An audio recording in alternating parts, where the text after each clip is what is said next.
हाँ sir. Okay okay, ठीक है ठीक। ठीक, चलिए शुरू करते हैं। आदरणीय अजय खड़े सर को नमस्कार और सभी स्टूडेंट विद्यार्थियों को मेरा नमस्ते। हम आज इकोलॉजी एंड इकोसिस्टम इन्वायरमेंट की क्लास ले रहे हैं। जब शुरुआत में एक क्लास हमने पढ़ी थी तो सिलेबस का परिचय कराया था, तो मैंने आपसे बताया था कि इन्वायरमेंट सब्जेक्ट को मुख्य रूप से 3 भागों में विभाजित किया जाता है। पहला जो भाग था वो था इकोलॉजी और इकोसिस्टम का, दूसरा भाग है बायोडायवर्सिटी का और तीसरा भाग है क्लाइमेट चेंज का। तो हम जो 4 लेक्चर हमारे जो किए हैं वो इकोलॉजी और इकोसिस्टम का हुए हैं। वो एक तरह से एक भाग हमारा कंप्लीट हो चुका है। आज हम अपना दूसरा भाग बायोडायवर्सिटी जैव विविधता का शुरू करने जा रहे हैं। यह 2 लेक्चरों में कंप्लीट होगा बायोडायवर्सिटी, और उसके बाद हम इसका तीसरा भाग क्लाइमेट चेंज जलवायु परिवर्तन को पढ़ेंगे, जो कि 5 लेक्चर्स में संपादित होगा। अब हम बायोडायवर्सिटी को पढ़ेंगे, जैव विविधता क्या है इस चीज को पढ़ेंगे। मैं आपको एक चीज बता दूं यहाँ पर कि अभी यूपीएससी ने जो 2020 का पेपर लिया था, उस पेपर में जो भी इन्वायरमेंट सब्जेक्ट से लगभग 15 क्वेश्चन पूछे गए। यहाँ मैं आपको यह भी क्लियर करना चाहता हूँ कि 15 क्वेश्चन में से अधिकतर क्वेश्चन बायोडायवर्सिटी और क्लाइमेट चेंज से आ रहे हैं। इकोलॉजी एंड इकोसिस्टम से इस बार कोई क्वेश्चन नहीं पूछा गया, परंतु इसका तात्पर्य यह नहीं है कि भविष्य में इससे क्वेश्चन नहीं पूछे जाएंगे। यूपीएससी हमेशा कोई भी पैटर्न सेट नहीं होने देता। यूपीएससी का एग्जाम भी एक विविधता है, डाइवर्सिटी है। अगर आज बायोडाइवर्सिटी से क्वेश्चन या क्लाइमेट चेंज से क्वेश्चन यूपीएससी में पूछे हैं, तो अगली बार इकोलॉजी इकोसिस्टम से पूछे जाएंगे। यह पहली बार हुआ है 10 साल के इतिहास में कि इकोलॉजी और इकोसिस्टम से क्वेश्चन ना पूछते हुए बायोडायवर्सिटी और क्लाइमेट चेंज से सारे क्वेश्चन पूछे गए हैं। चलिए अब हम अपना लेक्चर 5 का पार्ट ए जैव विविधता बायोडायवर्सिटी को शुरुआत करेंगे। लक्ष्मण जी से अनुरोध है कि वह पीपीटी को शेयर करें। लक्ष्मण जी कृपया पीपीटी को शेयर करें, जिससे कि हम आगे की स्टडी जारी रखें।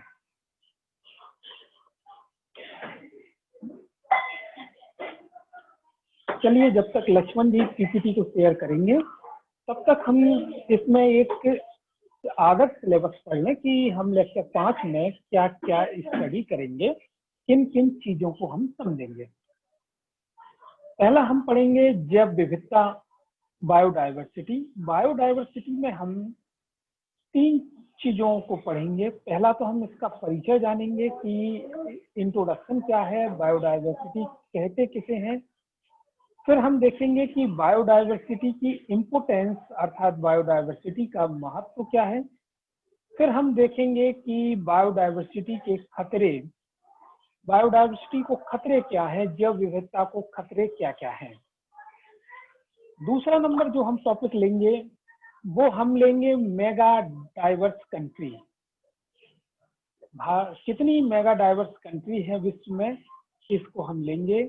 आपको बता दूं 17 मेगा डाइवर्स कंट्री हैं, परंतु हम एक एक का नाम जानेंगे, उसको पढ़ेंगे। तीसरे नंबर पे हम हॉट स्पॉट को लेंगे। कितने हॉट स्पॉट हैं पूरे विश्व में और भारत में कितने हैं। चौथे नंबर पे हम हॉप स्पोर्ट को लेंगे। पांचवें नंबर पे हम विशिष्ट प्रजातियां पढ़ेंगे। विशिष्ट प्रजातियों में हम 3 प्रजातियों को विशेष रूप से देखेंगे। पहला है कीस्टोन प्रजाति, दूसरा है अम्ब्रेला प्रजाति और तीसरा है फाउंडेशन प्रजाति। मैं लक्ष्मण जी से अनुरोध करूंगा कि वो पीपीटी को शेयर करें। आगे की हम स्टडी पीपीटी के माध्यम से करेंगे। लक्ष्मण जी कृपया पीपीटी को शेयर करें।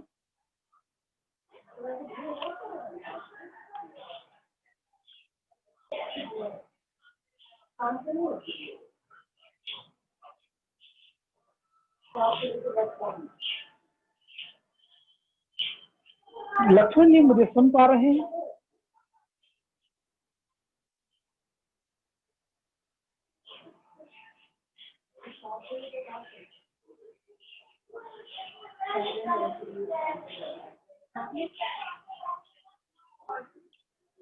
धन्यवाद लक्ष्मण जी पीपीटी शेयर करने के लिए।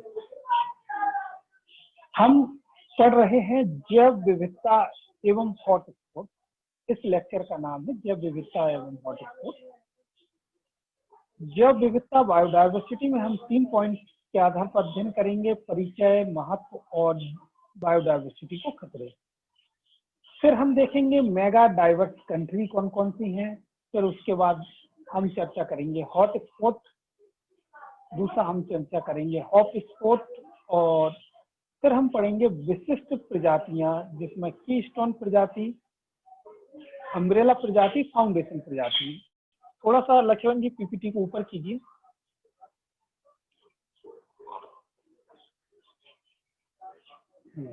ये विशिष्ट प्रजातियां, लक्ष्मण जी थोड़ा सा पीपीटी को ऊपर कीजिए, सिलेबस स्टूडेंट देख लें। हाँ बस, थैंक यू। विशिष्ट प्रजातियों में 3 प्रजाति हैं: कीस्टोन प्रजाति, अम्ब्रेला प्रजाति और फाउंडेशन प्रजाति। हाँ, दूसरी पीपीटी लगाइए लक्ष्मण जी, पीपीटी नंबर 2।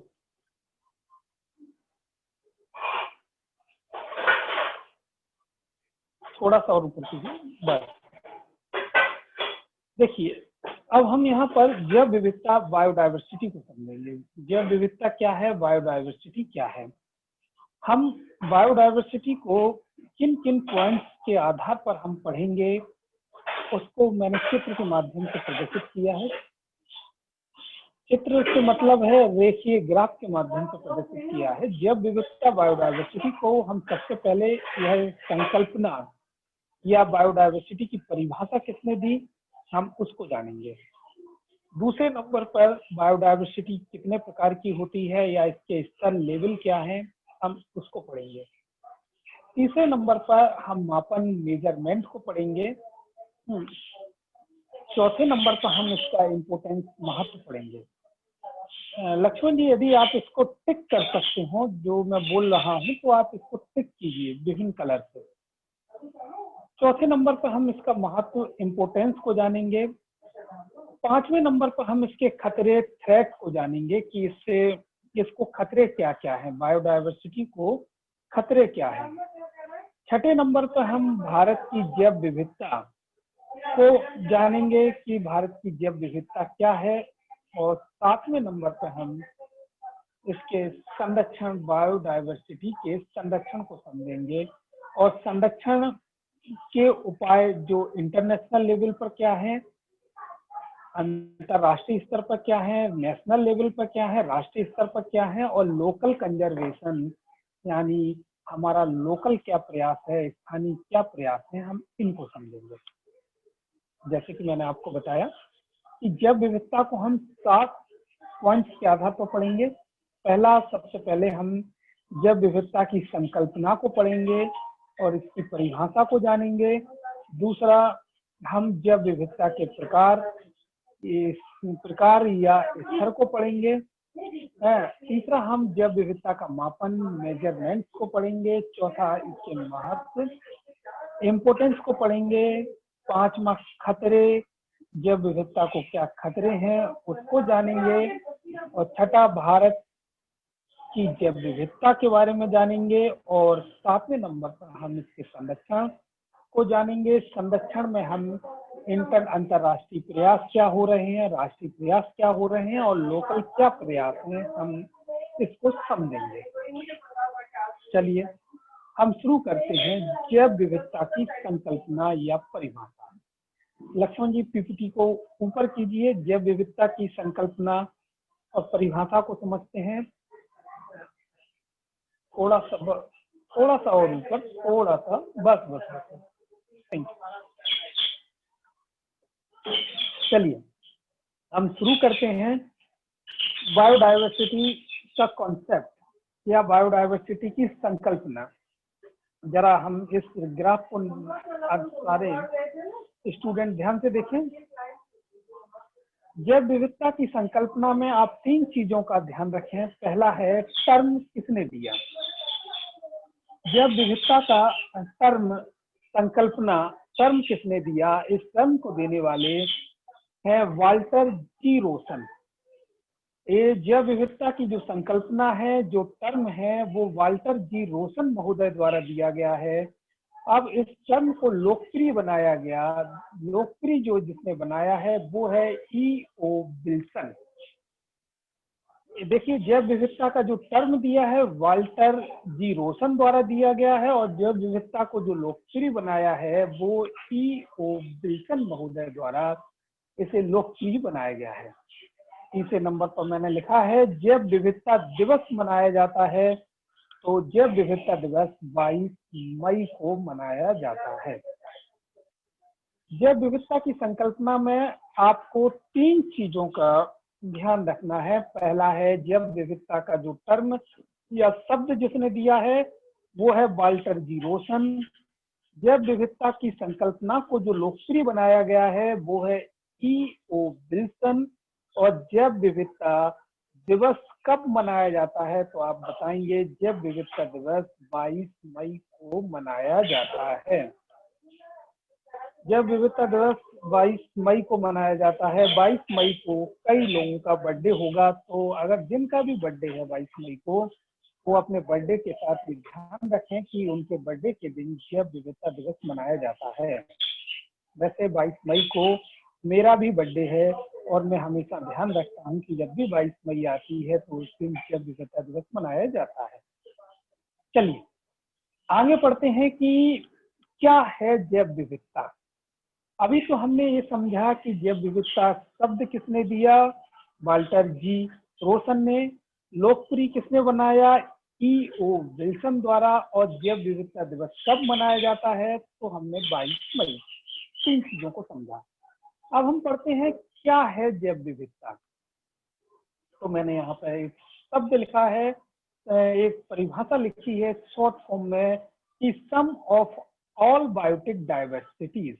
हिंदी में कहेंगे सभी प्रकार की जैव विविधता का योग जैव विविधता कहलाता है।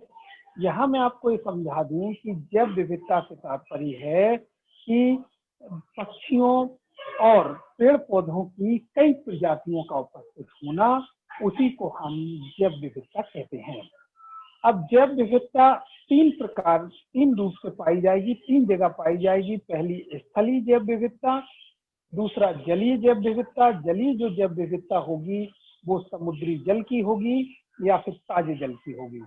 और तीसरा है संक्रमण पारितंत्र की विविधता, यानी जो 2 स्थान जो आपस में मिलते हैं जल और स्थल, तो उसको संक्रमणीय क्षेत्र की विविधता या संक्रमणीय विविधता कहते हैं। आपसे पूछा जाए कि जैव विविधता क्या है, तो आप बताएंगे कि sum of all biotic diversities, यानी कि पेड़ों की, वनस्पतियों की, जीव जंतुओं की विविधता ही जैव विविधता कहलाती है। जैव विविधता 3 रूपों में मिल सकती है। पहला स्थलीय जैव विविधता, दूसरा जलीय जैव विविधता। जलीय जैव विविधता समुद्री जल और ताजे जल की होती है। और संक्रमण पारितंत्र की विविधता, ये 3 रूपों में जैव विविधता पाई जाती है। लक्ष्मण जी पीपीटी थर्ड लगाइए। आगे कीजिए, हाँ पीपीटी थर्ड को आगे कीजिए और बढ़ा दीजिए, बस। देखिए, जैव विविधता की मैंने यहाँ पर दो परिभाषाएं लिखी हैं जो आपके लिए जरूरी है। पहली परिभाषा है, जैव मंडल के अंतर्गत रहने वाली सभी जीवों की विविधता को जैव विविधता कहा जाता है। दूसरा है, एक प्रजाति के भीतर पाई जाने वाली विविधता को भी जैव विविधता कहा जाता है। यह परिभाषा IUCN international union conservation of nature द्वारा दी गई है। हम IUCN को आगे पढ़ेंगे, अभी आप ये नोट कर लें कि IUCN द्वारा ये परिभाषा दी गई है। चलिए, आप इनको, इस परिभाषा को याद कर सकते हैं, बार बार पढ़ेंगे तो आपको ऑटोमेटिक याद हो जाएगी। अब हम देखते हैं जैव विविधता के प्रकार या जैव विविधता के स्तर, कि जैव विविधता कितने प्रकार की होती है या जैव विविधता कितने स्तर की होती है, हम इसको पढ़ेंगे। लक्ष्मण जी, पीपीटी को ऊपर कीजिए।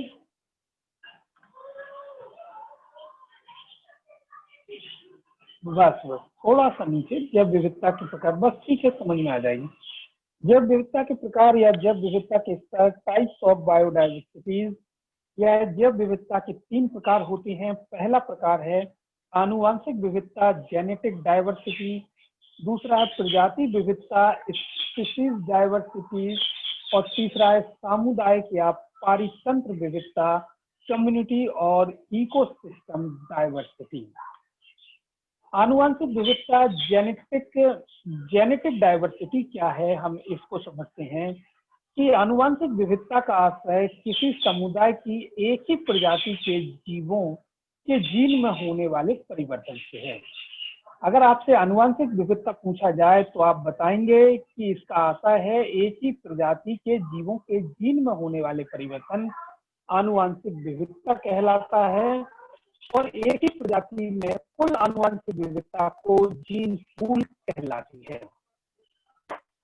पूछा गया आनुवांशिक विविधता क्या है, कि एक ही प्रजाति के जीवों में होने वाले, प्रजाति के जीवों के जीनों में होने वाले परिवर्तन आनुवांशिक विविधता कहलाती है। और कुल आनुवांशिक विविधता, एक ही प्रजाति में कुल आनुवांशिक विविधता को जीन पूल कहते हैं। ठीक है, सरल है, समझ में आ गया होगा। दूसरा हम पढ़ते हैं प्रजाति विविधता, स्पीशीज डाइवर्सिटी। प्रजाति विविधता क्या है, हम इसको पढ़ते हैं। प्रजाति विविधता से आता है किसी पारिस्थितिक तंत्र में जीव जंतुओं के समुदाय की प्रजातियों में विविधता से है। आनुवंशिक विविधता एक प्रजाति के जीवों की विविधता है, और प्रजाति विविधता है किसी पारिस्थितिक तंत्र में जीवों के समुदायों में पाई जाने वाली प्रजातियों की विविधता है, उसे प्रजाति विविधता कहते हैं। तीसरा है सामुदायिक या पारितंत्र विविधता, कम्युनिटी और इकोसिस्टम डाइवर्सिटीज। इसका तात्पर्य है कि एक समुदाय के जीव जंतुओं और वनस्पतियों एवं दूसरे समुदाय के जीव जंतुओं एवं वनस्पतियों के बीच पाई जाने वाली विविधता सामुदायिक विविधता या पारितंत्र विविधता कहलाती है। देखिए, सामुदायिक या पारितंत्र विविधता कहलाती है कि एक समुदाय या एक पारितंत्र के जीवों की विविधता और दूसरे समुदाय या दूसरे पारितंत्र के बीच पाई जाने वाली जीवों की विविधता को सामुदायिक या पारितंत्र विविधता कहलाती है। क्वेश्चन आता है कि सबसे ज्यादा, इन तीनों में सबसे ज्यादा बायोडाइवर्सिटी या विविधता कहाँ पाई जाती है? तो लक्ष्मण जी थोड़ा सा ऊपर करिए पीपीटी को, बस बस, थैंक यू। सबसे ज्यादा अगर इन तीनों में पूछा जाए, क्वेश्चन आ जाए कि क्रम के आधार पर बताइए कि सबसे ज्यादा विविधता इन तीनों में किस में होगी, तो आप मानिए सबसे पहली जो विविधता है वो पारितंत्र विविधता में सबसे ज्यादा विविधता होगी, दूसरा प्रजाति विविधता होगी और तीसरा आनुवांशिक विविधता होगी। उम्मीद है आप लोगों को समझ में आ गया होगा और समझ गए होंगे। चलिए लक्ष्मण जी पीपीटी 4 लगाइए, बस समझ लीजिए। अब अगला जो टॉपिक है वो है जैव विविधता का मापन। Measurement of biodiversity. हम पढ़ेंगे कि बायोडाइवर्सिटी का मेजरमेंट या मापन कैसे किया जाता है। इसमें बायोडाइवर्सिटी के मापन के लिए हम 3 विधियों का प्रयोग करते हैं, अल्फा बायोडाइवर्सिटी, बीटा बायोडाइवर्सिटी और गामा बायोडाइवर्सिटी। चलिए, मैं जैव विविधता के मापन से आशय प्रजाति की संख्या और उसकी समृद्धि के आकलन से है। जैव विविधता का मापन निम्न 3 विधियों द्वारा किया जाता है। अगर आपसे पूछा जाए जैव विविधता का मापन से आशय क्या है, तो आप बताएंगे कि इसका आशय प्रजाति की संख्या और उनकी समृद्धि के आकलन से है। और जैव विविधता के मापन की 3 विधियां होती हैं। पहला, अल्फा बायोडाइवर्सिटी। कि अल्फा विविधता क्या है, हम इसको पढ़ते हैं। अल्फा विविधता किसी एक निश्चित क्षेत्र के समुदाय या पारितंत्र की जैव विविधता है। यह किसी एक समुदाय या पारितंत्र में प्रजातियों की कुल संख्या को बतलाती है। बहुत है, सीधा है, सिंपल है। अगर आपसे पूछा जाए अल्फा बायोडाइवर्सिटी है, तो आप बताएंगे किसी एक पारितंत्र में या एक समुदाय में वहां पर पाई जाने वाली जीवों की संख्या को अल्फा बायोडाइवर्सिटी कहते हैं। अगर आपसे पूछा जाए कि अल्फा बायोडाइवर्सिटी क्या है, तो आप बताएंगे किसी एक समुदाय में या एक पारितंत्र में वहां पर उपस्थित कुल जीवों की संख्या को अल्फा बायोडाइवर्सिटी कहते हैं। चलिए, अब हम पढ़ते हैं बीटा बायोडाइवर्सिटी। बीटा विविधता क्या है या बीटा बायोडाइवर्सिटी क्या है, तो हम थोड़ा सा लक्ष्मण जी ऊपर कीजिए पीपीटी को। बस बस बस। बीटा बायोडाइवर्सिटी मैंने एक चित्र के माध्यम से आपको बताया है। पहले मैं इसकी थोड़ा सा परिभाषा पढ़ देता हूं, क्या होता है। इसमें हम 2 इकोसिस्टम या 2 समुदाय की आपस में तुलना करते हैं, जैसे इकोसिस्टम ए और इकोसिस्टम बी, और हम यह देखते हैं कि इनमें से किन प्रजातियों का पलायन हुआ है। अर्थात ऐसी प्रजातियां जो दोनों ही इकोसिस्टम में समान ना हो, तो हम ये मानते हैं कि इनका पलायन हो गया। और जहां समान हो, हम उनको नहीं लेते। जहां समानता नहीं होती, हम उसको बीटा बायोडाइवर्सिटी कहते हैं। अर्थात किन प्रजातियों का पलायन यहाँ से हुआ है। देखिए चित्र, इकोसिस्टम ए है, A B C D E F, यह होती है अल्फा बायोडाइवर्सिटी। आप यहाँ कहेंगे कि यहाँ पर 6 प्रजातियां पाई जाती हैं, तो अल्फा बायोडाइवर्सिटी 6 हो जाती है। वहीं दूसरी तरफ इकोसिस्टम बी है, वहां पे ए प्रजाति है, बी प्रजाति है, फिर उसके बाद जी प्रजाति है, फिर एच है, फिर आई है, फिर जे है। ये बीटा बायोडाइवर्सिटी है, तो ये भी 6 है। परंतु बीटा डाइवर्सिटी होती है, उसका है यूनिकनेस ऑफ सिस्टम। यूनिकनेस से अर्थ है कि वह प्रजाति दोनों में अलग अलग हो, दोनों इकोसिस्टम में अलग अलग हो, एक ही प्रजाति के जीव ना हो, उसको यूनिकनेस बोलते हैं। अर्थात पलायन बोलते हैं कि भाई जैसे इकोसिस्टम में सी डी ई एफ है, तो इकोसिस्टम बी में जी एच आई जे है। तो दोनों की अलग अलग प्रजातियों को यहाँ लिखा जाता है। थोड़ा सा ऊपर कीजिए लक्ष्मण जी, थोड़ा सा। और जैसे कि मैंने ये अलग किया है, बीटा बायोडाइवर्सिटी में जो दोनों जीव जहाँ समान हैं, हम उनको नहीं लेंगे। यहाँ पर ए बी इकोसिस्टम में ए में भी है, इकोसिस्टम बी में भी है। हम यहाँ पर लेते हैं C D E F G H I J. इस तरह से कुल 1 2 3 4 5 6 8 हो गए, अर्थात बीटा डायवर्सिटी यहाँ पर 8 हुई। बीटा बायोडायवर्सिटी यहाँ पर 8 हुई, मतलब 8 प्रजातियां यहाँ से पलायन कर चुकी हैं। या तो इकोसिस्टम ए से 4 प्रजातियां की हैं, इकोसिस्टम बी से 4 प्रजातियां की हैं। हम बीटा बायोडायवर्सिटी में यूनिकनेस लेते हैं कि वह प्रजाति जो दूसरे इकोसिस्टम में नहीं पाई जाती हो, हम उसको बीटा बायोडायवर्सिटी कहते हैं। अर्थात प्रजातियों का पलायन हो गया है। जब दोनों की तुलना करते हैं तो समान प्रजातियों को हम नहीं लेते हैं, असमान प्रजातियों को हम इसमें रखते हैं, तो इसे बीटा बायोडायवर्सिटी कहते हैं। हम आपको जो पढ़ा रहे हैं वो जैव विविधता का मापन पढ़ा रहे हैं। जैव विविधता का मापन, मेजरमेंट ऑफ बायोडायवर्सिटी पढ़ा रहे हैं। जैव विविधता का मापन से आशय है कि प्रजाति की संख्या उनकी समृद्धि से होता है। अल्फा बायोडायवर्सिटी होती है किसी पारितंत्र में या किसी समुदाय में कुल कितने जीव हैं या कुल कितनी उनकी संख्या कितनी है, उनको अल्फा बायोडायवर्सिटी कहते हैं। बीटा बायोडायवर्सिटी में हम ये देखते हैं 2 पारितंत्र या 2 समुदाय की तुलना कहते हैं, और दोनों पारितंत्र में जो समान जीव जंतु पाए जाते हैं हम उनको छोड़ देते हैं, और जहां दोनों पारितंत्र में अलग अलग जीव जंतु पाए जाते हैं हम उनको गिन लेते हैं, उसको हम बीटा बायोडायवर्सिटी कहते हैं। अब हम आते हैं गामा। अगली पीपीटी लगाइए लक्ष्मण जी।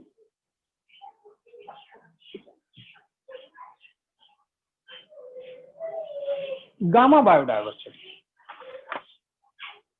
अभी हमने अल्फा को पढ़ा, अभी हमने बीटा को पढ़ा, अब हम गामा बायोडायवर्सिटी को पढ़ते हैं।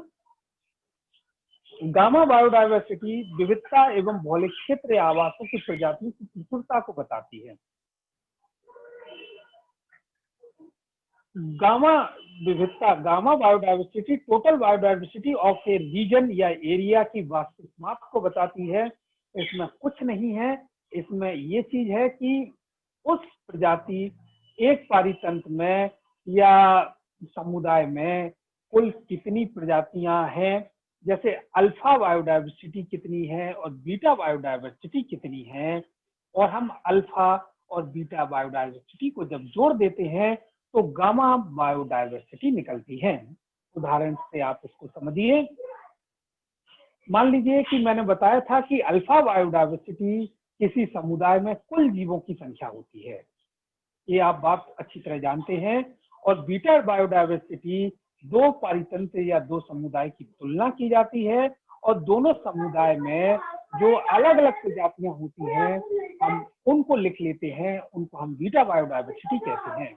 और गामा बायोडायवर्सिटी में बीटा बायोडायवर्सिटी की संख्या और अल्फा बायोडायवर्सिटी की संख्या को जब जोड़ दिया जाता है तो गामा बराबर अल्फा प्लस बीटा, तो गामा बायोडायवर्सिटी निकल जाती है। चलिए थोड़ा ऊपर कीजिए लक्ष्मण जी।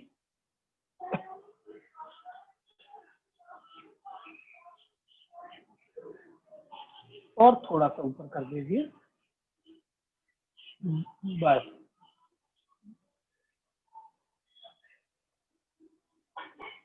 अब हम पढ़ रहे हैं जैव विविधता का महत्व, इम्पोर्टेंस ऑफ बायोडायवर्सिटी। क्या जैव विविधता का क्या महत्व है? ये जैव विविधता का महत्व मैं सिर्फ इसके पॉइंट्स बताऊंगा, और आपको इसमें एक निबंध लिखना है। जैसा कि मैंने आपको पहले भी बताया था, 2-3 मैंने निबंध लिखने का बोला था। हो सकता है आप लोगों ने लिखा होगा पर आपने ग्रुप में शेयर नहीं किया है। मुझे उम्मीद है कि आप ग्रुप में शेयर करेंगे। अब हम जो निबंध जिस पर लिखेंगे वो है जैव विविधता का महत्व, इम्पोर्टेंस ऑफ बायोडायवर्सिटी। जैव विविधता का महत्व है, पहला तो है पारितांत्रिक सेवाएं, इकोसिस्टम सर्विस। पारितांत्रिक सेवाओं को मैंने 4 भागों में विभाजित किया है। पहला है व्यवस्था सेवाएं, प्रोविजनरी सर्विस। प्रोविजनरी सर्विस में एग्जाम्पल के रूप में जो हम पारितंत्र से हमें भोजन प्राप्त होता है, हमें ईंधन प्राप्त होता है, हमें औषधियाँ प्राप्त होती हैं, हमें अप्रत्यक्ष रूप से या प्रत्यक्ष रूप से वस्त्र प्राप्त होते हैं, उनको हम पारितांत्रिक सेवाओं की व्यवस्था सेवा में शामिल किए हैं। दूसरा है नियंत्रणकारी सेवाएं, रेगुलेटरी सर्विस। रेगुलेटरी सर्विस जैसे कि सूखा पर नियंत्रण, बाढ़ पर नियंत्रण, जलवायु पर नियंत्रण, इसको हम नियंत्रणकारी सेवाओं में रखा जाता है। तीसरा है सहायक सेवाएं, सपोर्टिंग सर्विस। सपोर्टिंग सर्विस में जैसे परागण, पारितंत्र नहीं होता तो पॉलिनेशन, परागण करना संभव नहीं होता, पोषण चक्र, न्यूट्रिशन साइकिल और डिकम्पोजर भी नहीं होते, ये सहायक सेवाओं के अंतर्गत आती हैं। और चौथा है सांस्कृतिक सेवाएं, कल्चरल सर्विस। कल्चरल सर्विस में जैसे सौंदर्य परक मूल्य और पर्यटन। पर्यटन जैसे हम जाते हैं, मनाली जाते हैं, शिमला जाते हैं, मसूरी जाते हैं और कश्मीर जाते हैं, ये पर्यटन का विकास पारितंत्र के आधार पर हुआ है। देखिए, आप जैसे जब निबंध लिखेंगे तो जैव विविधता का महत्व टॉपिक डालेंगे और फिर उसके बाद डालेंगे जैव विविधता का थोड़ा सा आप वर्णन करेंगे और फिर आप बताएंगे पारितंत्र सेवाएं, इकोसिस्टम सर्विस क्या है। तो उन सेवाओं को आप 4 वर्गों में विभाजित करेंगे। पहला वर्ग होगा व्यवस्था सेवाएं, प्रोविजनरी सर्विस। दूसरा होगा नियंत्रणकारी सेवाएं, रेगुलेटरी सर्विस। और तीसरा जो वर्ग होगा सहायक सेवाएं, सपोर्टिंग सर्विस। और चौथा है सांस्कृतिक सेवाएं, कल्चरल सर्विस। ये पारितंत्र की सेवाओं के अंतर्गत आएगा। मैंने कुछ बिंदु हेडिंग आपको बताई है, इससे आप अपना लेख अच्छे से लिख पाएंगे। और दूसरी जो विशेषता है इसकी या महत्व है, वैज्ञानिक या साइंटिफिक या शैक्षणिक मूल्य, एजुकेशनल मूल्य। वैज्ञानिक मूल्य क्या है? पारितंत्र वैज्ञानिक मूल्य ये जैव विविधता का ये है कि नई नई खोजों का जन्म होगा। और शैक्षणिक मूल्य ये है कि नई नई खोजों के जन्म के लिए विद्यार्थी उन क्षेत्रों में जाएंगे, उनका अध्ययन करेंगे, कई प्रजातियों का अध्ययन करेंगे, उसको शैक्षणिक मूल्य कहते हैं। तीसरा है मॉरल और एथिक वैल्यू क्या है, हमारा नैतिक और हमारी नैतिकता क्या कहती है कि हमें जैव विविधता को कैसे बनाए रखना है, हमें जैव विविधता का संरक्षण कैसे करना है, हम उनको नुकसान न पहुंचाएं, हमें यह कैसे देखना है, इसको हम मॉरल या एथिक वैल्यू कहते हैं।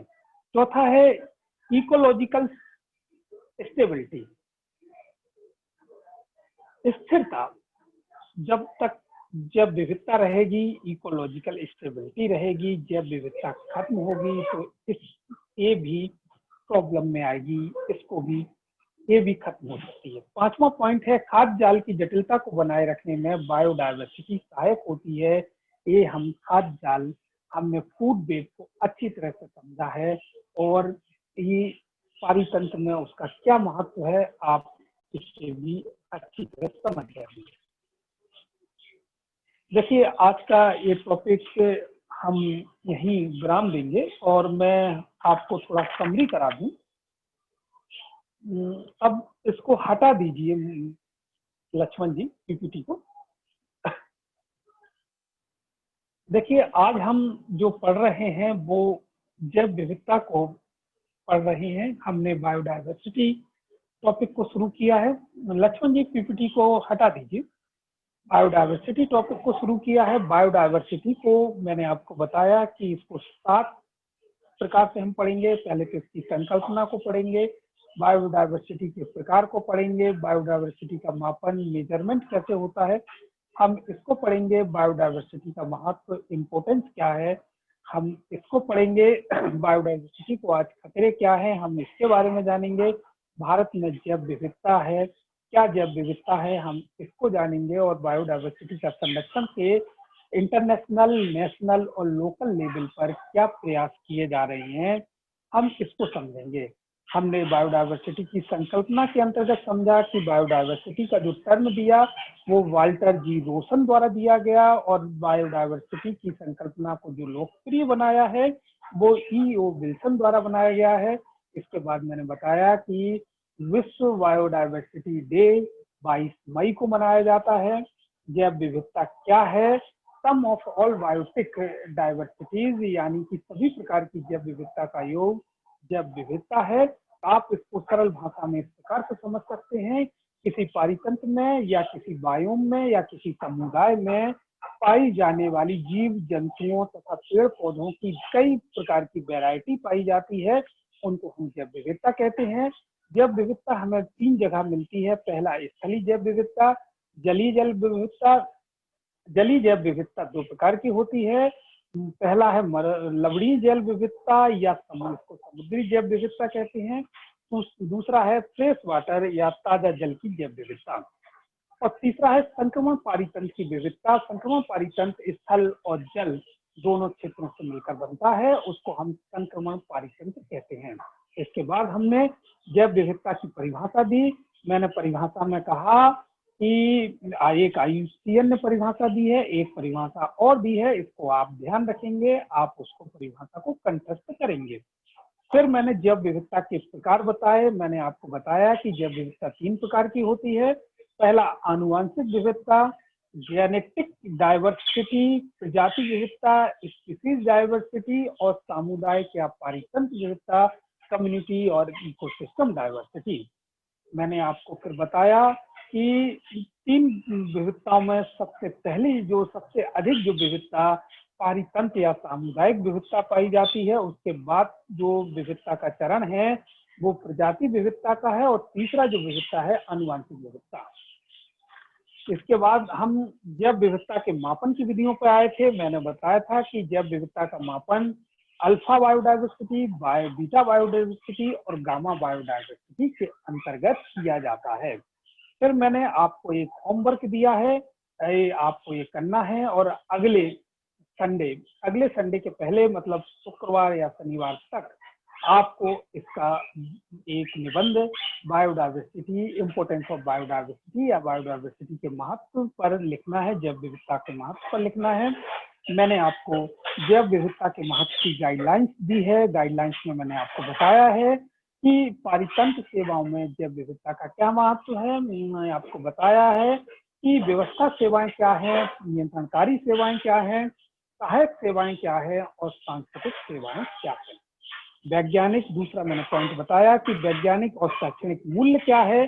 तीसरा मॉरल और एथिक वैल्यू क्या है, इकोलॉजिकल स्थिरता क्या है, और फूड चेन, खाद्य जाल की जटिलता को बनाए रखने में बायोडाइवर्सिटी कैसे सहायक होगी। हमने आज इस पर इसकी चर्चा की।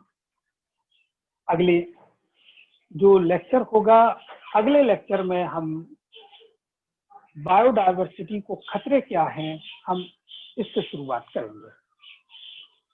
अब मैं जो भी स्टूडेंट यहाँ पर अभी उपस्थित हैं, मैं उनको कहूँगा कि अगर लेक्चर जो अभी दिया गया है, अगर कोई चीज किसी को समझ में ना आई हो तो वो यहाँ पर डिस्कस कर सकता है मुझसे।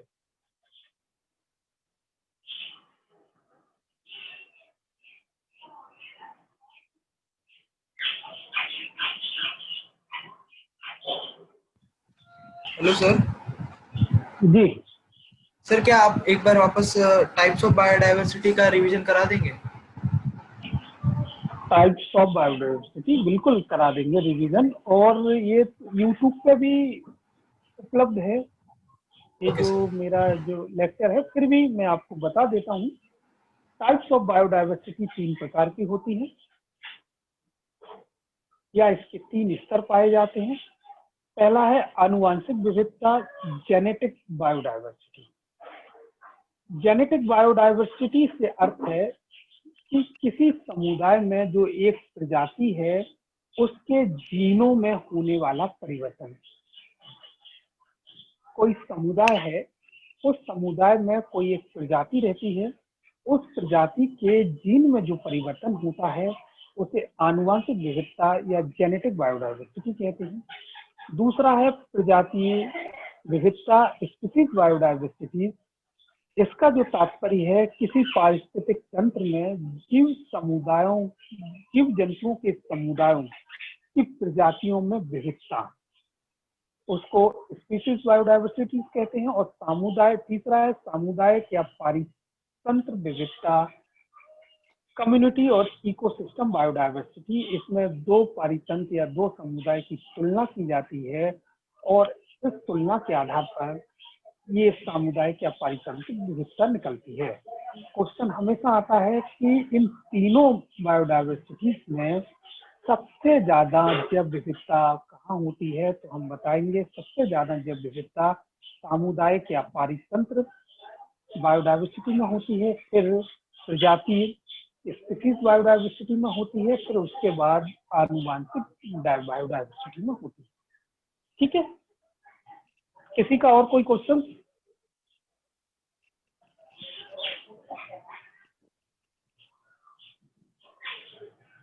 अच्छा, आज आवाज साफ आ रही थी ना, कोई दिक्कत तो नहीं हो रही थी आवाज में?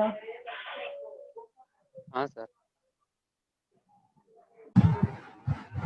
चलिए फिर इसको यहाँ हम समाप्त करते हैं लेक्चर को, और हम 10 मिनट के बाद हम अपना इंडियन पॉलिटी सिस्टम का लेक्चर शुरू करेंगे। ओके सर, थैंक ठीक यू। है लक्ष्मण जी, ओके।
मैगी तो बोल जाएगा, मैगी तो वहाँ से मंगा देगी, वो बड़े पैकेट ले आते हैं।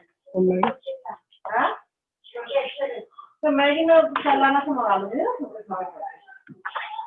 चलो दूसरा मैं लेक्चर शुरू करूँ।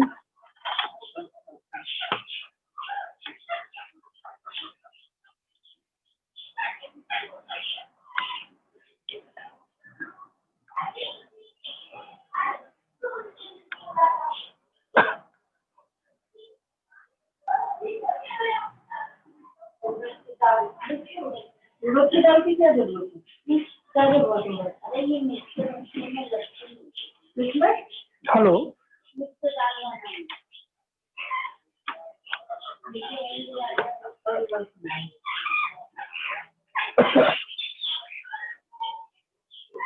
हेलो,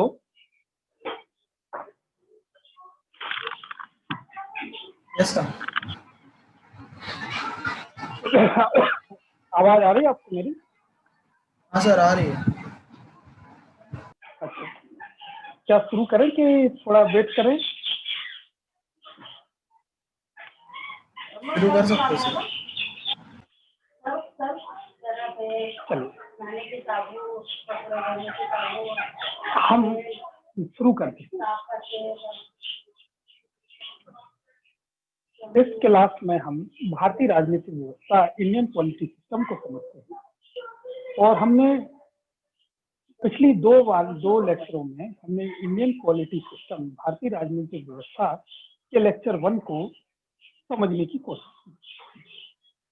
लेक्चर 1 का जो सिलेबस क्या होगा वो हमने आपको बताया था कि लेक्चर 1 में हम आधारभूत अवधारणाओं को पढ़ेंगे। जैसे कि हम छोटी छोटी संकल्पनाओं को समझेंगे, जैसे हम राज्य किसे कहते हैं उसको समझेंगे, हम राष्ट्र किसे कहते हैं उसको समझेंगे, हम राज्य के प्रकार कितने होते हैं हम उसको समझेंगे। हम समझेंगे राज्य के प्रकार में सत्तावादी राज्य कौन सा होता है और लोकतांत्रिक राज्य कौन सा होता है। हम लोकतंत्र के प्रकार को भी पढ़ेंगे, लोकतंत्र के प्रकार हम शक्ति विभाजन के आधार पर और संस्थाओं के आधार पर पढ़ेंगे। शक्ति विभाजन के आधार पर लोकतंत्र दो प्रकार का होता है, संघात्मक व्यवस्था और एकात्मक व्यवस्था। और संस्थाओं के आधार पर लोकतंत्र भी दो प्रकार का होता है, अध्यक्षात्मक शासन और संसदीय शासन। मैंने आपको बताया था कि राज्य किसे कहते हैं और कई बार एग्जाम में पूछा गया है। राज्य, कोई भी राज्य से मतलब यहाँ पर हम देश से है, ना कि मध्य प्रदेश, उत्तर प्रदेश, महाराष्ट्र से नहीं है। राज्य मतलब देश। राज्य के लिए 4 तत्वों का होना आवश्यक है। मैंने आपको सबसे पहले बताया था कि राज्य के लिए एक निश्चित भूभाग का होना आवश्यक है। दूसरा मैंने आपको बताया था कि उस भूभाग में जनसंख्या का होना आवश्यक है। तीसरा मैंने आपको बताया था कि सरकार का होना आवश्यक है। चौथा जो अनिवार्य तत्व है वो है संप्रभुता। संप्रभुता निर्णय लेने की अंतिम शक्ति, और यह निर्णय लेने की शक्ति जो है वो आंतरिक मामलों और बाह्य मामलों में दोनों में होती है। एक बार मैं फिर से बता दूं कि राज्य में 4 तत्वों का होना आवश्यक है। पहला, निश्चित भूभाग का होना आवश्यक है, उस भूभाग में जनसंख्या का होना आवश्यक है। तीसरा, वहाँ एक सरकार का होना आवश्यक है। और चौथा वो है संप्रभुता, निर्णय लेने की अंतिम शक्ति वो है अपने आंतरिक मामलों में और बाह्य मामलों। हम आते हैं राष्ट्र। राष्ट्र एक भावनात्मक अवधारणा है। राष्ट्र में भी 4 तत्वों का होना आवश्यक है। राष्ट्र में धर्म पाया जाता है। पहले, दूसरा, राष्ट्र में जातियां पाई जाती हैं। तीसरा, एक जैसा इतिहास होता है। और चौथा, सांस्कृतिक पहचान होती है। इसके बाद मैंने आपको बताया था कि ये भावनात्मक जुड़ाव के लिए, राष्ट्र के भावनात्मक जुड़ाव के लिए हम राष्ट्रीय ध्वज को फहराते हैं, हम जनगण मन को गाते हैं, हमारे राष्ट्रीय पक्षी हैं। जब हम राष्ट्रीय ध्वज को फहराते हैं तो हम उसके सम्मान में सावधान की मुद्रा में खड़े हो जाते हैं। जनगण मन जब भी गाया जाता है तो हम उसको सम्मान देने के लिए खड़े हो जाते हैं। इस तरह यह एक भावनात्मक जुड़ाव होता है। एक भावना जुड़ जाती है कि हमारे देश से हमारा भावनात्मक लगाव होता है, हम उसे राष्ट्र कहते हैं। फिर मैंने आपको राज्य के प्रकार बताए थे। राज्य 2 प्रकार का होता है, पहला सत्तावादी राज्य और दूसरा है लोकतांत्रिक राज्य। सत्तावादी राज्य को हमने बांटा था, मूल रूप से 4 भागों में बांटा था। पहला है राजतंत्र, राजा, और यह वंशवाद पर आधारित होता है कि राजा का पुत्र ही राजा बनेगा, यह उसका वंशवाद पर आधारित है। दूसरा जो राजतंत्र का प्रकार है तानाशाही है। तानाशाही डिक्टेटरशिप, भय आधारित शासन होता है। और तीसरा है एक दल का शासन, जैसे कि चीन और रूस में है। और चौथा है सैन्य शासन, मिलिट्री शासन। इसके बाद हम आए थे लोकतंत्र पर। लोकतंत्र किसे कहते हैं? मैंने आपको लोकतंत्र की सबसे अच्छी परिभाषा अमेरिका के पूर्व राष्ट्रपति अब्राहम लिंकन द्वारा दी गई है। उन्होंने कहा है, जनता का शासन, जनता द्वारा शासन और जनता के लिए शासन। इस परिभाषा को हम 3 रूपों में विभाजित करेंगे। जनता का शासन अर्थात जनता को अपने प्रतिनिधि चुनने की स्वतंत्रता हो, जनता के पास विकल्प हो कि वह या तो जनता के पास विकल्प हो कि वह विचारधारा, किसी विचारधारा के संदर्भ में जा सके। जैसे हमारे यहाँ की पार्टियां हैं, जैसे बीजेपी की एक अपनी विचारधारा है, कांग्रेस की अपनी विचारधारा है, समाजवादी पार्टी की अपनी विचारधारा है, तृणमूल कांग्रेस की अपनी विचारधारा है। जनता के पास यह विकल्प है कि वह किसी विचारधारा से जुड़ सके। यदि कोई पार्टी आज अच्छा काम नहीं करती है तो वह दूसरे विकल्प को चुन सके। इसको कहते हैं जनता का शासन। अर्थात एक ही व्यक्ति एक ही मत की संकल्पना के साथ आगे बढ़ा, अर्थात राजनीतिक समानता। जनता द्वारा शासन। जनता द्वारा शासन 2 प्रकार का होता है, एक तो सहभागी या प्रत्यक्ष लोकतंत्र, दूसरा असहभागी, अप्रत्यक्ष या अक्रिय लोकतंत्र। सहभागी या प्रत्यक्ष लोकतंत्र का एकमात्र उदाहरण स्विट्जरलैंड है। और मैंने ब्रिटेन का ब्रेक्जिट डील के माध्यम में बताया कि ब्रिटेन यूरोपीय मुद्रा से बाहर जाने के लिए वहां की जनता से वोटिंग कराई गई, तो उसको ब्रेक्जिट डील के अंतर्गत रखा जाता है। प्रतिनिधि या असहभागी अक्रिय लोकतंत्र है कि जनता अपने प्रतिनिधियों के माध्यम प्रतिनिधियों को चुनती है और यह प्रतिनिधि नीति निर्माण में भाग लेते हैं। अधिकतर संसदीय देशों में प्रतिनिधि लोकतंत्र पाया जाता है। फिर हम अगला आए थे जनता के लिए शासन। जनता के लिए शासन में ये विकास और सुरक्षा की भावना निहित होती है। विकास में जैसे भौतिक अवसंरचना का विकास, जैसे कि परिवहन, आवास, आईटी सेक्टर, रोजगार का विकास, सामाजिक अवसंरचना का विकास, शिक्षा व स्वास्थ्य और सुरक्षा में है विभिन्न प्रकार की सुरक्षा सरकार अपने नागरिकों को देती है, जैसे कि आर्थिक सुरक्षा, भूख से सुरक्षा, गरीबी से सुरक्षा और दैहिक सुरक्षा। इसके बाद हम लोकतंत्र के प्रकारों पर आए थे। हमने देखे था लोकतंत्र के 2 प्रकार होते हैं। लोकतंत्र के जो प्रकार हैं उसमें पहला है शक्ति विभाजन के आधार पर लोकतंत्र का प्रकार। शक्ति विभाजन के आधार पर लोकतंत्र के 2 प्रकार हैं। पहला है संघात्मक व्यवस्था और दूसरा एकात्मक व्यवस्था। और दूसरा संस्थाओं के आधार पर लोकतंत्र के प्रकार। ये भी 2 प्रकार के होते हैं, अध्यक्षीय शासन और संसदीय शासन। फिर हमने शक्ति विभाजन के आधार पर लोकतंत्र के प्रकार को पढ़ा था, संघात्मक शासन व्यवस्था को पढ़ा था। संघात्मक शासन व्यवस्था का एक आदर्श उदाहरण मैंने आपको बताया था, यूनाइटेड स्टेट ऑफ अमेरिका है। यूनाइटेड स्टेट अमेरिका 4 जुलाई 1776 को 13 राज्यों के साथ एक संघ बना था, और जिसमें संघ के कुछ कानून थे जो संघ बनाता था, शेष कानून राज्य बनाते थे। ये जो संघात्मक शासन व्यवस्था होती है उसका दूसरा आधारभूत लक्षण एक लिखित संविधान होता है। लिखित संविधान में संघ सूची के विषय और राज्य सूची के विषय दिए रहते हैं। संघात्मक शासन व्यवस्था में अवशिष्ट विषय राज्य के पास होते हैं। सर्वोच्च न्यायालय एक संघ का होता है जो संघ और राज्य के को सुलझाता है, और राज्य का होता है जो राज्य और राज्य के मध्य विवादों को सुलझाता है। संघ के स्तर पर द्विसदनी व्यवस्थापिका होती है। निम्न या लोकप्रिय सदन होता है जहां जनता का प्रतिनिधित्व होता है। उच्च सदन राज्य का प्रतिनिधित्व होता है, और यहाँ पर एक व्यवस्था जो अमेरिका में है दोहरी नागरिकता की है। फिर हम आते हैं एकात्मक शासन व्यवस्था। एकात्मक शासन व्यवस्था का आदर्श उदाहरण इंग्लैंड का है। इसमें राज्य हो सकते हैं, एक ही सरकार होती है जिसे राष्ट्रीय सरकार कहते हैं, जो कि सभी राज्य जिसके सभी कानून राज्यों पर बाध्यकारी होते हैं। आलिखित संविधान है, एग्जाम्पल इंग्लैंड है। अवशिष्ट विषय संघ के पास है, और वहां पर संघात्मक व्यवस्था में अवशिष्ट विषय राज्य के पास है। एकल नागरिकता होती है, द्विसदनी व्यवस्थापिका होती है। अब संस्थाओं के आधार पर हम देखते हैं, संस्थाओं के आधार पर अध्यक्षीय शासन व्यवस्था की क्या होती है विशेषता, कि राज्य और देश का प्रमुख एक ही व्यक्ति होता है जिसे राष्ट्रपति कहते हैं। यहाँ पर विधायिका और कार्यपालिका अलग अलग होती है, यानी विधायिका से कार्यपालिका का चुनाव नहीं किया जाता।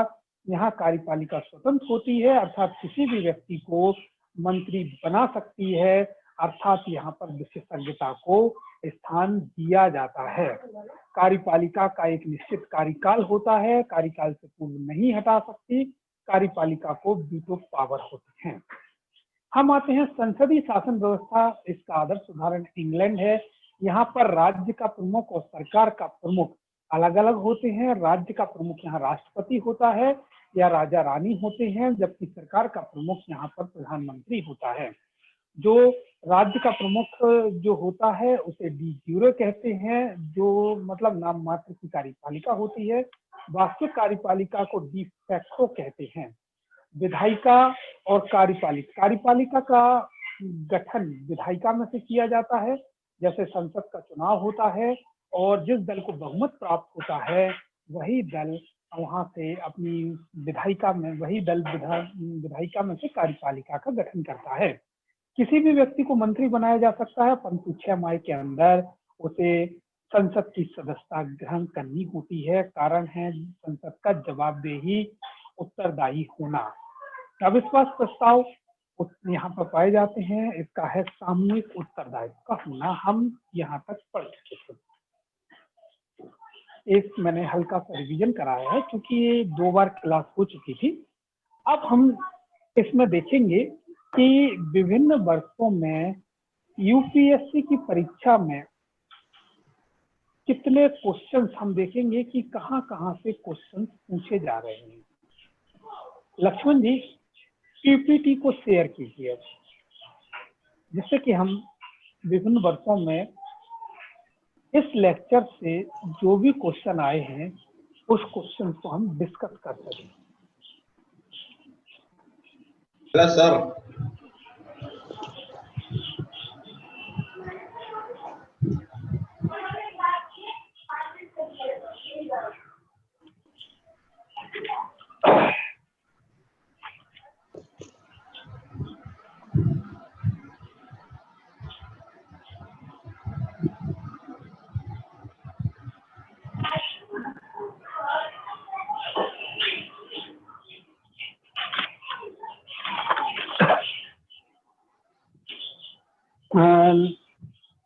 सबसे पहले अच्छा लक्ष्मण जी ये बताइए, इसके अलावा और भी पीपीटी शेयर हैं आपके पास?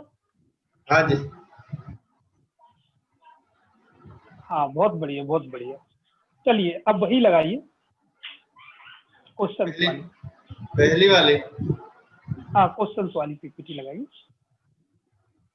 एक मिनट। हाँ हाँ कोई बात नहीं, आराम से।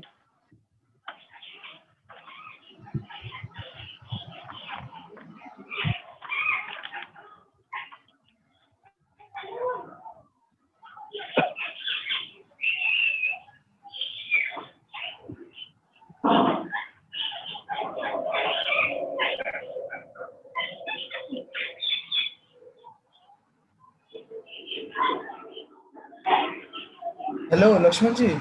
हाँ हेलो।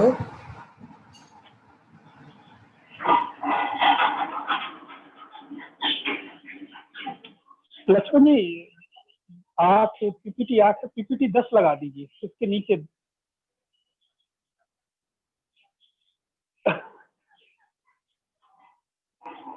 ये 8 नंबर की है, पीपीटी 10 पर चलिए पहले।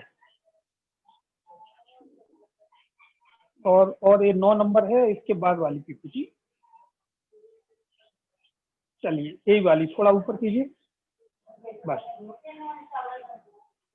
देखिए स्टूडेंट्स, यहाँ पर आपसे अभी जो 2020 के एग्जाम हुआ था 4 अक्टूबर को, यहाँ से क्वेश्चन आया था। क्वेश्चन को ध्यान से पढ़िए। क्वेश्चन मैं पढ़ रहा हूँ। क्वेश्चन है, संसदीय व्यवस्था वाली सरकार वह होती है जिसमें, मैंने आपको बताया था लोकतंत्र के प्रकार। लोकतंत्र 2 प्रकार का, शक्ति विभाजन के आधार पर और संस्थाओं के आधार पर। संस्थाओं के आधार पर अध्यक्षात्मक और संसदीय शासन। यहाँ पर क्वेश्चन संसदीय शासन से पूछा जा रहा है। क्वेश्चन है, संसदीय व्यवस्था वाली सरकार वह होती है जिसमें ए, संसद के सभी राजनीतिक दलों का सरकार में प्रतिनिधित्व होता है। बी, सरकार संसद के प्रति उत्तरदायी होती है और उसके द्वारा हटाई जा सकती है। सी, सरकार लोगों के द्वारा निर्वाचित होती है और उसके द्वारा हटाई जा सकती है। डी, सरकार संसद के द्वारा चुनी जाती है किंतु निर्धारित समयावधि के पूर्ण होने के पूर्व हटाई नहीं जा सकती। बहुत बढ़िया, सही है, ठीक है आंसर। कुछ लोग आंसर दे रहे हैं, अच्छी बात है। जिन्होंने भी ये पेपर दिया हो, अच्छा है कि उनका निकले। देखिए मैंने आपको अभी बताया था कि संसदीय व्यवस्था वाली सरकार के लक्षण मैंने आपको बताए थे अभी। तो लक्षण क्या क्या बताए थे मैंने आपको? क्योंकि पीपीटी बार बार शेयर करना ठीक नहीं हो पाएगा, ये पीपीटी 7 में है। अगर लक्ष्मण जी पीपीटी 7 की ओर ले जाएं जो कि दूसरे पार्ट में है तो अच्छी बात है, नहीं ले जाएं तो कोई बात नहीं, मैं खुद ही बता देता हूं क्योंकि टाइम लगता है अपन को पीपीटी निकालने का। संसदीय व्यवस्था का जो मैंने पहला लक्षण बताया था, वो लक्षण पहला ये बताया था, 7 की तरफ ले जाइए, पीपीटी 7 की तरफ ले जाइए, कि पहला लक्षण ये बताया था कि यहाँ पर देश का प्रमुख राष्ट्रपति होता है और सरकार का प्रमुख प्रधानमंत्री होता है। दूसरा मैंने लक्षण बताया था कि कार्यपालिका का चुनाव विधायिका में से होता है।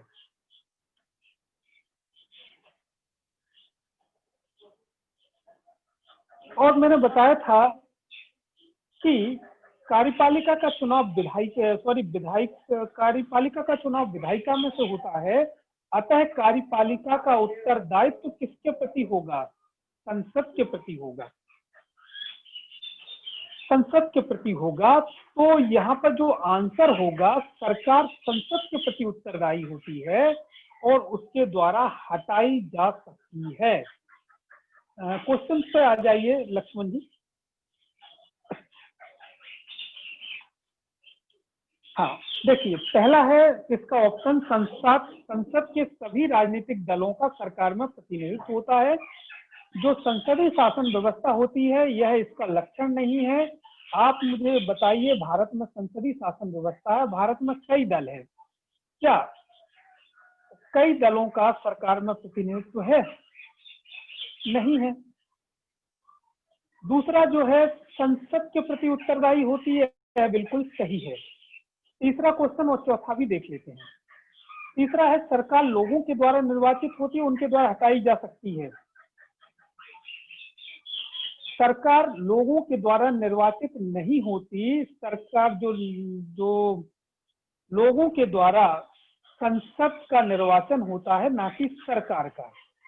संसद में से ही विधायिका संसद में से कार्यपालिका बनती है और कार्यपालिका ही सरकार होती है, अर्थात ये ऑप्शन गलत हो जाता है। चौथा है, सरकार संसद के द्वारा चुनी जाती है किंतु निर्धारित समावधि पूर्ण होने के पूर्व नहीं हटाई जा सकती। ये बात सही है कि सरकार संसद के द्वारा चुनी जाती है, परंतु निर्धारित कार्य अवधि के पहले उसे हटाया जा सकता है। 2020 का क्वेश्चन है, 4 अक्टूबर का क्वेश्चन है।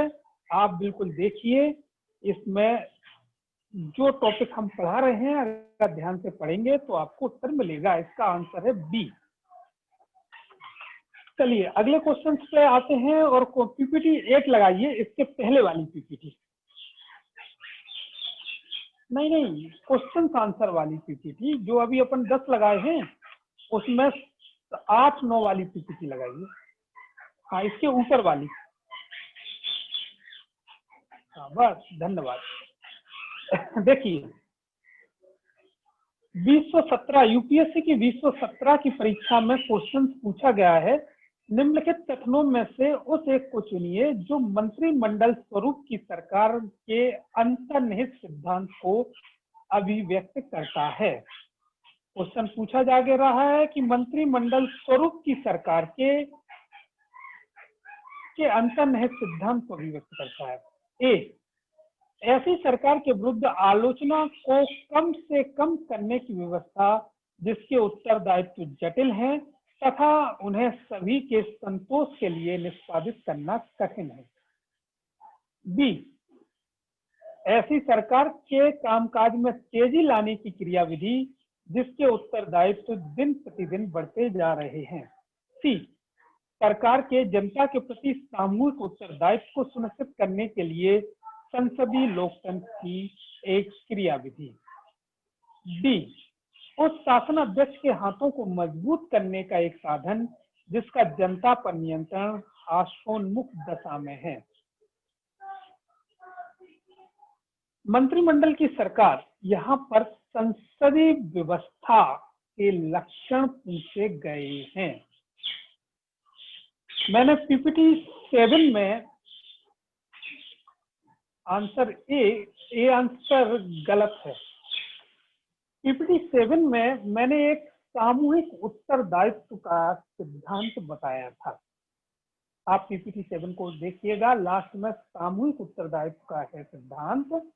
यहाँ पर जिसका जो आंसर सी होगा, यहाँ पर जो मंत्रिमंडलीय व्यवस्था पूछा जा रहा है, मंत्रिमंडलीय व्यवस्था से तात्पर्य यहाँ संसदीय व्यवस्था से है।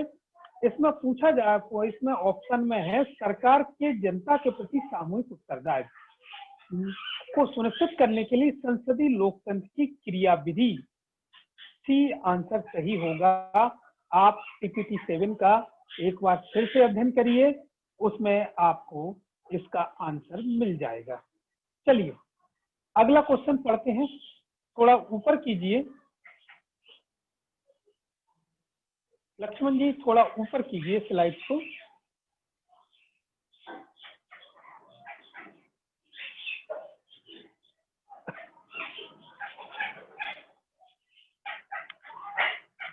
लक्ष्मण जी स्लाइड को ऊपर कीजिए।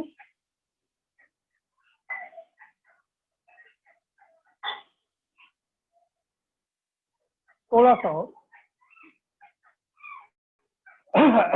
चलिए बस।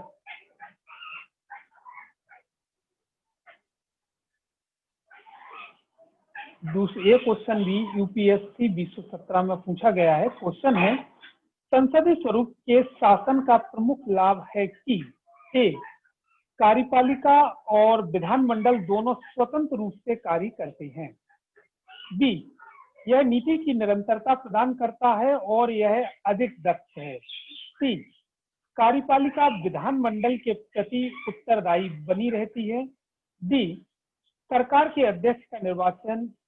अध्यक्ष को निर्वाचन के बिना नहीं बदला जा सकता। यहाँ भी आपसे संसदीय व्यवस्था का लक्षण पूछा गया है। आप बताइए इसका ऑप्शन क्या हो सकता है।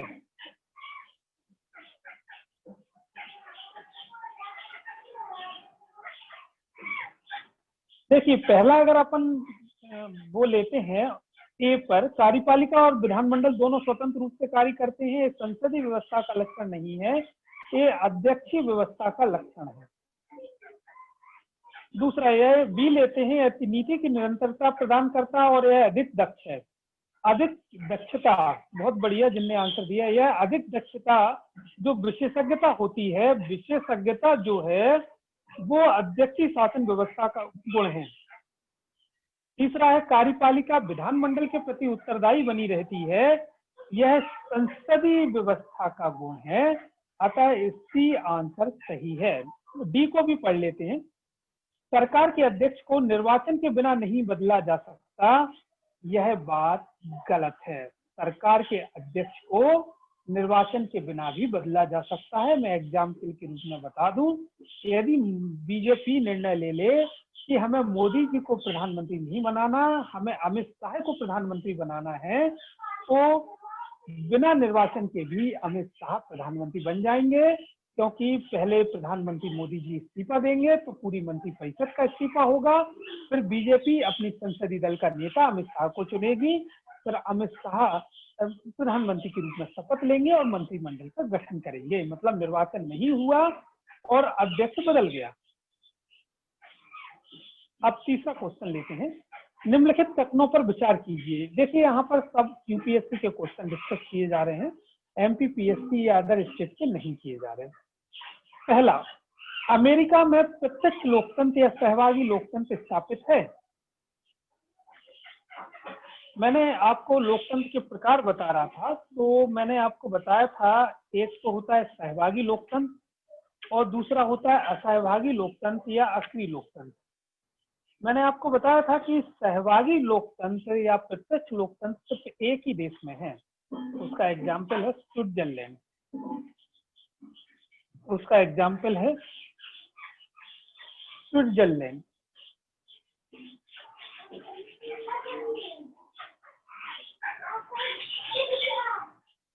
दूसरा अपन कोटेशन पढ़ते हैं। अप्रत्यक्ष लोकतंत्र में नीति निर्माण में जनता की सीधी भागीदारी नहीं होती।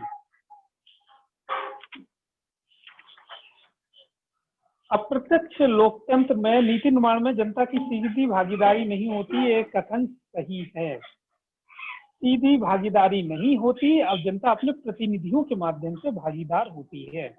तीसरा है, लोकतंत्र में उत्तरदायी सरकार का होना अनिवार्य है। लोकतंत्र में उत्तरदायी सरकार का होना अनिवार्य है। सही बात है, लोकतंत्र में उत्तरदायी सरकार का होना तो अनिवार्य होता ही है। अगर लोकतंत्र में उत्तरदायी सरकार नहीं होगी तो वह लोकतंत्र का प्रकार ही नहीं होगा। मैंने आपको इसमें पढ़ाया था उत्तरदायी सरकार का। अब देखते हैं क्या पूछा जा रहा है। असत्य कथन पहचानिए। देखिए, जब भी पूछा जाए सत्य असत्य, तो आप उसको पहले टिक कर लीजिए कि सत्य पूछा जा रहा है कि असत्य पूछा जा रहा है। हमें इसमें बताना है कि गलत कथन कौन सा है। तो बताइए इसका आंसर। बहुत बढ़िया, गायकवाड़ जी लगातार क्लास ले रहे हैं और अच्छे से पढ़ाई कर रहे हैं, इसकी हमें खुशी है।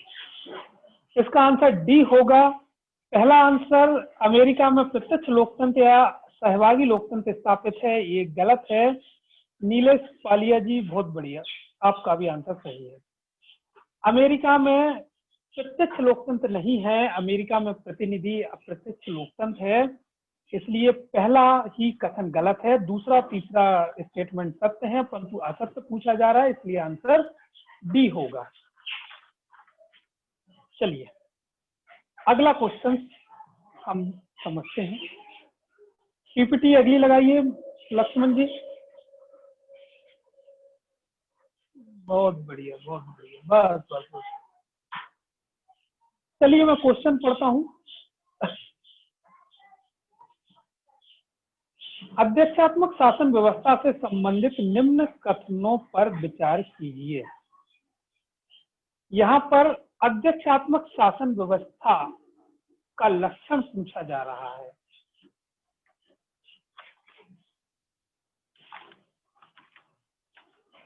चलिए पहला कथन है, सरकार का प्रमुख और राज्य का प्रमुख एक ही व्यक्ति होता है।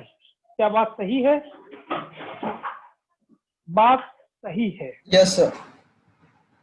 दूसरा कोटेशन है, मंत्री परिषद के सदस्यों का विधायिका का सदस्य होना अनिवार्य नहीं होता। क्या बात सही है?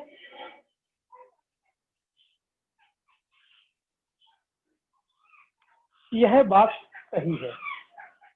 देखिए अध्यक्षीय शासन व्यवस्था में कार्यपालिका और विधानमंडल का अलग अलग चुनाव होता है और कार्यपालिका के सदस्य ही मंत्री बनेंगे, यह बात सही नहीं है। किसी भी व्यक्ति को अध्यक्षीय शासन व्यवस्था में मंत्री बनाया जा सकता है, अर्थात वहां विशेषज्ञता को महत्व दिया जाता है। संसदीय शासन व्यवस्था में भी किसी व्यक्ति को मंत्री बनाया जा सकता है, परंतु 6 माह के अंदर सदस्यता ग्रहण करनी होती है। संसदीय शासन व्यवस्था में उत्तरदायित्व का सिद्धांत है। किसके प्रति उत्तरदायित्व? संसद के प्रति उत्तरदायित्व। जबकि अध्यक्षीय शासन व्यवस्था में कोई भी व्यक्ति को मंत्री बनाया जा सकता है और जरूरी नहीं है वह कार्यपालिका या विधायिका का सदस्य हो। अर्थात दूसरा स्टेटमेंट भी सही है। जब आप पीपीटी 6 को देखेंगे तो आप वहां पर इसके लक्षण लिखे हैं, आप वहां जाकर क्लियर हो सकती हैं। तीसरा कोटेशन पढ़ते हैं, द्विसदनीय व्यवस्था अनिवार्य है। देखिए द्विसदनीय व्यवस्था होती है, ये बात सही है, परंतु यहाँ एक शब्द आ गया अनिवार्य है, मतलब जरूरी है। कई देशों में अध्यक्षात्मक शासन व्यवस्था में द्विसदनीय व्यवस्था, ये बात सही है, और कई देशों में एक ही सदन है।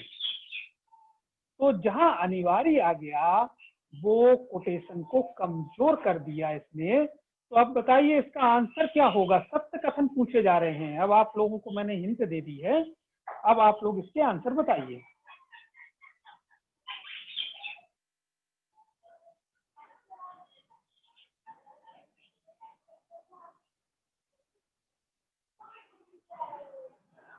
आंसर सी बिल्कुल सही, आंसर सी सही है। 1 और 2, अगर यहाँ पर द्विसदनीय व्यवस्था होती है, अगर ये होता तो यहाँ पर तीनों आंसर सही हो जाते। ठीक है, समझ गए आप लोग? अगला क्वेश्चन पढ़ते हैं। क्वेश्चन है, संसदीय व्यवस्था से संबंधित निम्नलिखित कथनों पर विचार कीजिए एवं असत्य कथन की पहचान कीजिए। इसमें हमें 4 में से एक असत्य कथन होगा, उसकी पहचान करनी है। पहला पढ़ते हैं। पहला है, राज्य का प्रमुख और सरकार का प्रमुख अलग अलग व्यक्ति होते हैं।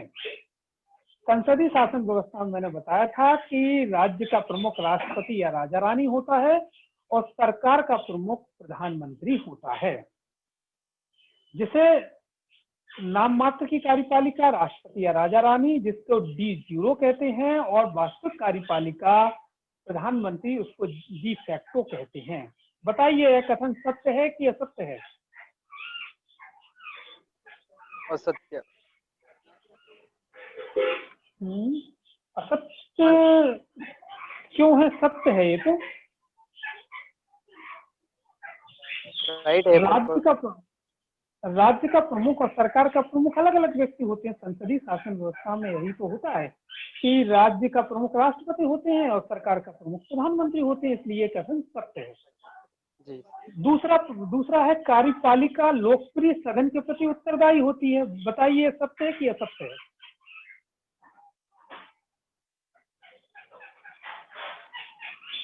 यह कथन सत्य है। कार्यपालिका संसद के प्रति उत्तरदायी होती है और संसद में से जो निचला सदन है लोकसभा, उसके प्रति उत्तरदायी होती है। कथन सत्य है। तीसरा हम पढ़ते हैं प्रधानमंत्री का निर्वाचन सीधे जनता द्वारा किया जाता है। बताइए कथन सत्य है कि असत्य है? असत्य। भारत को ही ले लें, भारत में प्रधानमंत्री का निर्वाचन जो है सीधे जनता द्वारा किया जाता है क्या? बताइए मुझे। सांसद द्वारा। असत्य। सही आए हैं आप। यह कथन असत्य है कि प्रधानमंत्री का निर्वाचन सीधे जनता नहीं करती। जनता जो है सांसदों का निर्वाचन करती है। उसमें से भी प्रधानमंत्री का एक क्षेत्र है गांधीनगर या वाराणसी की जनता ने वहां के सांसद को वोट दिया और नरेंद्र मोदी वहां के सांसद हैं। उसके बाद वो देश के प्रधानमंत्री बने। अर्थात यहाँ पर प्रधानमंत्री का सीधे निर्वाचन नहीं होता, जबकि अध्यक्षीय शासन व्यवस्था में प्रधान राष्ट्रपति का सीधे निर्वाचन होता है। अर्थात ये कथन असत्य है। अर्थात हमें हमारा आंसर प्राप्त तो हो गया, परंतु हम चौथा कोटेशन भी पढ़ लेते हैं। चौथा है मंत्रिपरिषद के सदस्यों का सदन का सदस्य होना अनिवार्य होता है। यह बताइए ये क्या सत्य है कि असत्य है? सत्य। क्यों है सत्य? बताइए मुझे।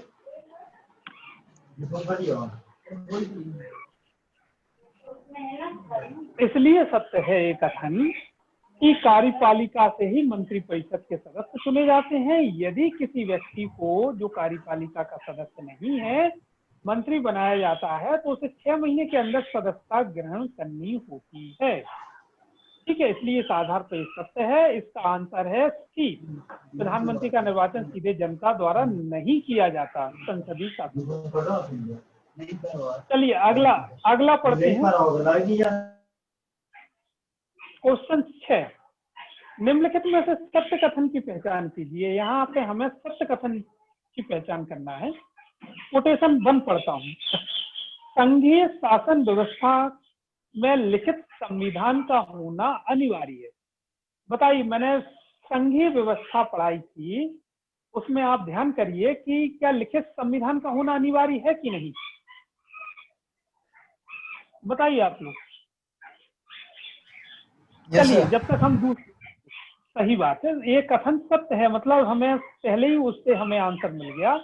परंतु हम पढ़ लेते हैं B C D quotation. B quotation है अध्यक्षीय शासन व्यवस्था में राष्ट्राध्यक्ष अपनी पसंद के अनुसार मंत्रियों की नियुक्ति नहीं कर सकता। यह बात गलत है। अध्यक्षीय शासन व्यवस्था में अपनी पसंद के अनुसार राष्ट्रपति मंत्री की नियुक्ति करते हैं। सी, संसदीय व्यवस्था में किसी ऐसे व्यक्ति को जो सदन का सदस्य ना हो अधिकतम 2 वर्षों तक मंत्री के रूप में नियुक्त किया जा सकता है। क्या यह बात सही है? गलत। बिल्कुल गलत है। यहाँ पर अगर 6 माह होता तो यह बात सही हो जाती। ठीक है ना? 6 माह तक नियुक्त किया जा सकता है। 6 माह के बाद उसे संसद की सदस्यता लेनी होगी। डी, एकात्मक शासन व्यवस्था में अवशिष्ट शक्ति राज्य के पास होती है। क्या यह बात सही है? मैंने जब ये पढ़ाया था, एकात्मक शासन व्यवस्था में जो अवशिष्ट शक्ति है संघ के पास होती है और संघात्मक व्यवस्था में एकात्मक शक्ति राज्यों के पास होती है।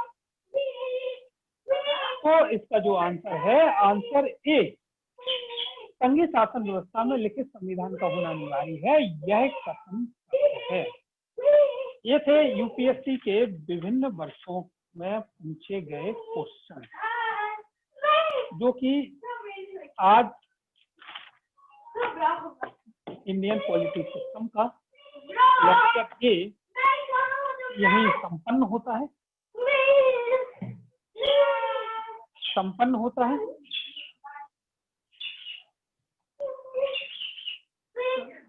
सोना आदि ये लेक्चर ये आज का यहीं संपन्न होता है। मैं स्टूडेंट से इसको पीपीटी को हटा दीजिए लक्ष्मण जी। अब मैं स्टूडेंट से यदि किसी स्टूडेंट को कोई चीज समझ में ना आई हो तो इस पर पूछा जा सकता है।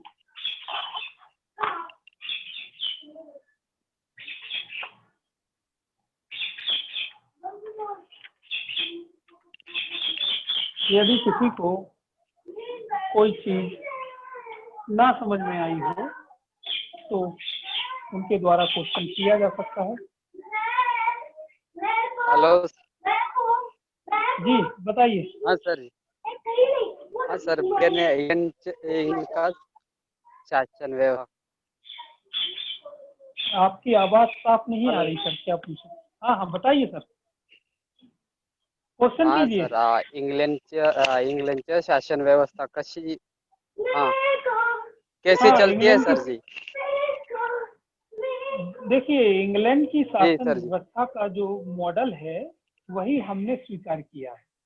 जी। भारत ने भी जी संसदीय शासन व्यवस्था की कॉपी इंग्लैंड से की है। जो भारत की जो शासन व्यवस्था है वही 90% वहाँ की शासन व्यवस्था है। परंतु भारत और इंग्लैंड में अंतर ये है कि वहाँ पर राज्यों की शक्तियाँ बहुत कमजोर हैं और यहाँ पर राज्यों की शक्तियाँ ठीक ठाक हैं। और जो भी भारत की शासन व्यवस्था के लक्षण हैं वही इंग्लैंड की शासन व्यवस्था के लक्षण हैं।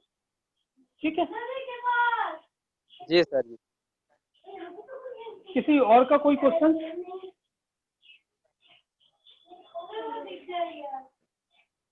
लक्ष्मण जी पीपीटी को हटाइए। और देखिए, मैं स्टूडेंट से कहना चाहूंगा कि आज हमारे 2 लेक्चर हुए, भारतीय राजनीतिक व्यवस्था और इकोलॉजी और इकोसिस्टम का। मैं आपसे और ये संवाद ये करना चाह रहा हूँ कि आप स्टूडेंट हैं और आप स्टूडेंट का राष्ट्रीय धर्म है कि वह पढ़ाई करे। आपके मदर फादर, आपके पेरेंट्स, आपके चाहने वाले जानते हैं कि आप पढ़ोगे तो उनका नाम तो रोशन होगा ही, आप अपना नाम ज्यादा रोशन करोगे, आप अपने जीवन में स्थायित्व लाओगे। परंतु मैंने देखा है, महसूस किया है कि स्टूडेंट पढ़ते नहीं हैं, उनका कोई लक्ष्य निर्धारित नहीं है।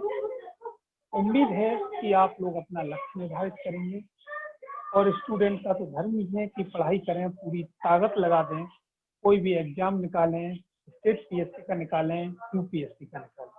मेरी शुभकामनाएं आपके साथ हैं। धन्यवाद। लक्ष्मण जी बंद कर सकते हैं? Thank you sir.